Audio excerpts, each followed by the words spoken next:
ભાઈ ફટાફટ WhatsApp check કર. અરે કાલ રાત્રે જોઈ બોલાવ્યો હતો. બે નાગા કોલેજના ગ્રુપનો મેસેજ જો. એની માને કોલેજમાંથી માથેરા લઈ જાય છે.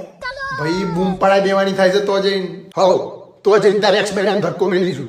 ભાઈ તો આગળ કેવું વાતાવરણ હશે તને ખબર છે? હું તો આજે શાહરુખ ખાનની જેમ બેઠો ગાફરા કાઢીને ફોટો પડાયો. કિરણ રેવા દે, કોઝ ઓછો ઓર્ગેઝમ વધારે લાગે છે. તારો ભાઈ તો જઈને બોટલ જ તોડશે. માહોલ પૂરા પી સેમ વોટર ડ્રિંક પીએ. That's it. હું તો જઈને કપલ ફોટો પડાય. કોઈના પ્રિન્સિપલ જોડે હા એમના ખભા પર મોઢું મેલીને પેલું ગીત મેલ છે, માંગ મેરી ભરો. કોમ કરું મેસેજ તો કરું આપણા ગ્રુપમાં કોણ કોણ આવવાનું છે. પોલ નાખી દે. ડન. એની માને મારા વાડી તો રેડી. હરી તું ગાડું મારું ક્યાં લઈ જાય. એટલે લીલે તારા વાળી ચમ વિભીષણ નીકળ્યો અને તો નોમાં વોટ આલ્યો. એને ખબર છે હું તો રાવણજીની હરકતો કરે ને એટલે જોજે